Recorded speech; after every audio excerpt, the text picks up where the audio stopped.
Then they seized him and led him away, bringing him into the high priest's house.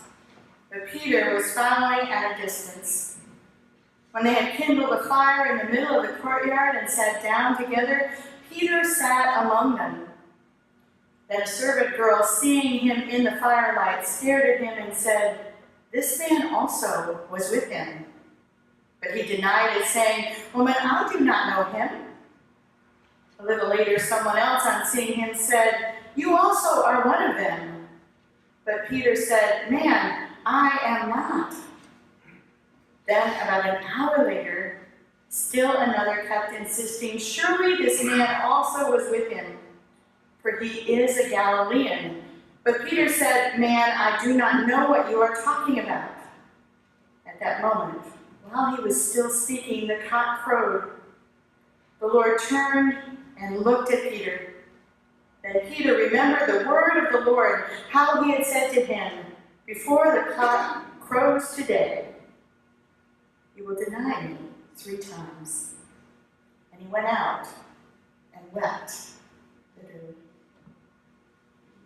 The word of the Lord.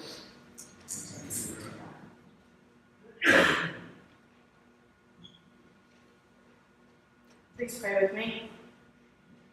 Dear God, may the words of my mouth and the listening ears of our hearts be acceptable in thy sight. O God, our rock and our redeemer. Amen. This week we call Holy Week. This week that starts with a celebration, one for a hero or a star, then goes into the Last Supper, Gethsemane, to a series of betrayals by action in Judas, by denial in Peter, and eventually a trial and the crucifixion. This is an emotional roller coaster that Jesus walks through. We know about emotional roller coasters. Our lives have those in them. Once again, we see, we know, we experience that Jesus knows what it is to be us. Jesus endured love and hate, adoration and betrayal, life and death. Yet he never picked up a sword. He even tells other people to put theirs down. He doesn't abandon his disciples. He knows that they are still his, even when they cannot bring themselves to claim him. For that matter, Jesus could have walked the other way when he saw God's love calling him on the path. He did say, he did pray, "My God, is there another way? Show me another way." But ultimately, Jesus didn't walk away from God. He didn't run for his life. He followed where the path of loving and serving God led him. Not my way, but thine. He went toward justice and compassion and mercy, reaching out to those people other people could not even see. And let that path he walked become the legacy we build our life and our faith upon. Not the path that says, "Will I win?" Not the path that says, "Will it make me rich?" Not the path that says, "Will it make me famous?" Instead, we walk the path that says, winning is marked by serving God in love.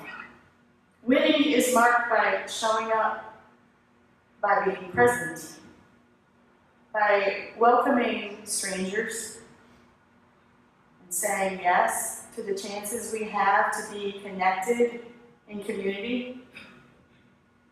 Winning is marked by seeing beyond our own interests and serving Jesus, the one who shows us how serving others looks, what it looks like to say the last shall be first, and even how it turns out. He shows us that too. So, you're not running for the doors yet. You're here. You are saying, show me the way, Jesus. By your very presence, you have shown up here, and Jesus is calling your name. It is Holy Week. It is a week to pay attention to how the Holy breaks into our world, even now. Even now. God moments in the midst of whatever is happening in our lives. It is Holy Week. A time to notice that Jesus goes to the cross in solidarity with us. Even in death, Jesus says, I am in this with you. I proclaim to you that even in the worst thing, God's love is still with us. God forgives us. God's love will always be with us. It's Holy Week. May we breathe in the peace that passes understanding. We are offered by the Spirit of God. And let that Spirit show us the way forward to love and serve the Lord. And may we prepare ourselves for the power of Easter, the glory of the resurrection, the promise of new life and transformation that we know is on the horizon, even now. In Jesus' name.